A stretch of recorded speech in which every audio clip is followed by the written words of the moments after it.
Yo conozco en el año 60, yo trabajé unos meses nada más, luego pasé... ¿A tu gasolinera?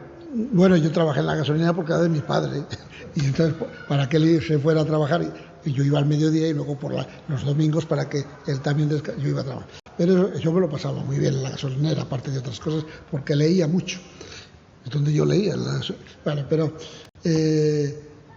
yo conocía, después tuve un mes y luego lo dejé y luego volví al cabo de 1 o 2 años, un colegio privado de una mujer santanderina, que el año anterior, con otras 2 mujeres santanderinas, con una capacidad económica fuerte, habían ido a un estado, a Francia. Y allí conocieron a Ferran, entre otras cosas, a Ferran Zurriaga, ¿no? Entonces, estas dos de ellas vinieron y pusieron un colegio cada una. Así de sencillo, ¿no? En 2 chalés, la una en Reina Vitoria, en el paseo emblemático de la ciudad, y la otra en el puro Sardinero, en otro chalet. Con el paso del tiempo, yo trabajaba ya de maestro, y entonces un día me dijeron, oye, que vamos a hacer en agosto, vamos a montar aquí un tinglao, y claro, yo, como era de allí, pues fui y me encontré con 50 personas del resto de España, de Euskadi, de Madrid, de Asturias, sobre todo de Barcelona, y un señor que se llamaba José Alcobé, que vino de Andorra, porque él vivía en Andorra, él era viajante, entonces era Andorra. Y bueno, ¿De Rejal? Viajante, Josep, era viajante. Bueno, trabajaba en Andorra, trabajó de viajante, ¿no? Bien. Luego ya cuando vino aquí ya le dieron el pase le reconocieron. Entonces, y nos contó cosas. Yo casi no me acuerdo de casi nada, excepto porque yo me dedicaba al avituallamiento. Como era el de Santander, cogía el coche de Loli, que era la dueña yo no tenía coche entonces, e iba a hacer las cosas, ¿no? Y se comía allí, porque había una cocina, era un colegio pequeñito, y ahí empiezo yo con la historia. Al año siguiente me quedo ya en el colegio en el Torreblanca, estoy llevándole como director, limpiador de todo. Esto en el colegio estuve 2 años, y es cuando nos incorporamos al grupo de Escuela Moderna, que es como se llamaba, no nos llamábamos de otra manera, y mantuve el tinglao hasta hoy, porque me incorporé, estuve unos años. Yo la primera práctica que hice no tenía ni idea, fui a una escuela que estaba en los sótanos de una iglesia en construcción, sin luz,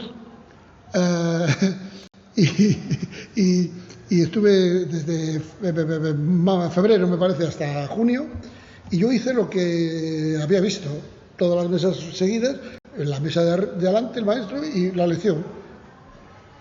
Al terminar esta historia, entonces me planteó un dilema, que dije, coño, si yo personalmente yo entonces hacía mis pinitos en lo que podríamos llamar política, ¿no? Entonces, si yo estoy tratando de llegar a renovar, a cambiar, a hacer, entre comillas, la revolución, y esto que estoy haciendo yo no tiene nada que ver, Entonces me planteé eso, pero no sabía. A la siguiente escuela donde fui, empecé a hacer prácticas que me salieron casi todas mal, muy mal. Y luego cuando empecé a leer los libros de Frenet me di cuenta que Frenet ya había inventado lo que yo trataba de inventar, pero con una metodología, y le salían bien. Así es como yo aprendí. Y luego los primeros libros de Frenet, que me los dieron en el colegio, eran los BEM en francés, que yo entonces, podía leer algo de francés, y así es como empecé la historia. Luego a partir de ahí ya estuve en Oviedo después del Congreso, en Mislata, que es el otro Congreso, en Vallés, ya a Barcelona y a Salamanca no fui, por un problema de lucha interna, y me lancé ya en el 77 a Granada, y ahí es donde ya. Pero has dicho, antes de Tuviste en 4 congresos que yo no... Sí, el primer congreso es el de Santander. Santander. El primer encuentro, ese es el primer congreso en el 79. Luego en el 80 es en Mislata, en un seminario en Valencia. El tercero es en Oviedo, en el seminario en Oviedo. Y el cuarto, que no es un congreso, sino que es una reunión, es en Vallés Poblet del Vallès o algo así, es una localidad de Barcelona donde se decide entrar en la ventanilla de Fraga y hacernos asociación legal. Hay un rompimiento, unas discusiones enormes. Yo me marché porque yo decía que para qué coño íbamos a entrar por la ventanilla si funcionábamos bien. Ganó la postura legal y ahí se crea lo que va a llamarse ACIES. Después hay una reunión, un congreso en Barcelona, del que yo no tengo más que un datito o algo así, y luego que es en la nomenclatura.